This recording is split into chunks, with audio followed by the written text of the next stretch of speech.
I'd only turned back to grab my keys. 10 minutes after leaving, I was back in the driveway, engine still humming from the short trip. The front door wasn't locked. Odd, but not enough to raise concern. At least not until I stepped inside and heard it. Low. Repetitive. Muffled. It wasn't the TV. It wasn't music. It was moaning, coming from the bedroom. I froze in the hallway, like stiff as stone. Each gap between those sounds cut deeper than the last, slicing through me like a cold, precise blade. I crept forward. The door was slightly ajar, a thin line of light spilling into the darkness like a warning. I nudged it open, and everything inside me broke. I recognized her shape instantly, the way her body curved in rhythm. His hands were on her.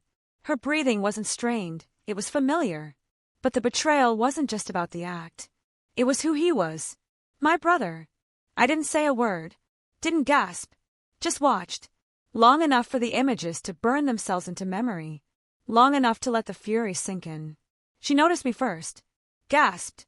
Yanked the sheets up like shame had suddenly become relevant. He didn't move. Just looked at me like the prize was his. No one spoke. I turned. Walked away. The hallway felt colder on the way out. Sitting in the car, my hands locked around the steering wheel tighter than I'd ever held her. I didn't scream. I didn't sob. Just sat in silence, feeling the kind of emptiness you'd expect in a home stripped of furniture and warmth, abandoned long before the doors ever closed. I knew I wouldn't sleep that night, and I also knew there would be no confrontation. Not yet. So I started quietly. I cloned her phone onto a flash drive, planted an extra camera in the hallway, small enough she'd never notice. Her habits weren't hard to track. Tuesdays and Thursdays, a motel just 20 minutes outside of town. Room 106 every time. She didn't even bother switching perfumes. He wore my cologne. My watch. One night, he even had on my jacket. This wasn't just cheating. It was identity theft. He'd always envied what I had. This time, he didn't just want it. He took it. And she offered it willingly. I scanned our marriage license. Backed up every message. Printed every photo and text. Voice memos. Even the intimate pictures he sent her.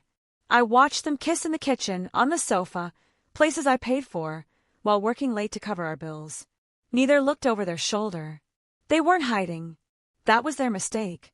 The DNA test results arrived within a week. I hadn't expected anything different. She wasn't mine. 5 years of bedtime stories. Doctor visits. School runs. All of it, built on a lie. I stared at her baby photo for too long. Not out of grief, but numb reflection. "You don't even look like me," I whispered. That night, she made dinner.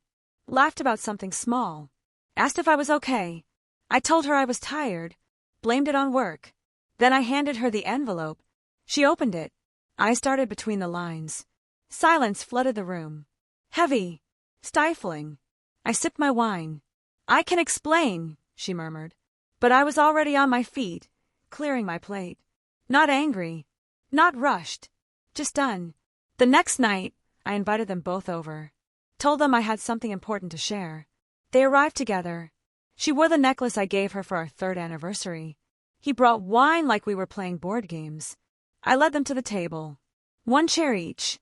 A manila folder sat in the center.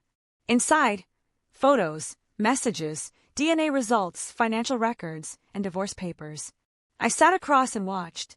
They opened it, said nothing, just flipped through page after page, until he finally glanced up. "You hacked us." I watched. I replied calmly. "For weeks." "You're sick," she hissed. I smiled.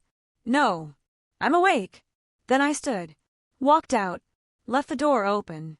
That was 2 months ago. I haven't seen either of them since. They've called, texted, tried to get through. I don't respond. My attorney handles everything now. The house is listed. So is the car. I drained the savings, closed the shared accounts. She's out of work. He's buried in debt. I made sure of it.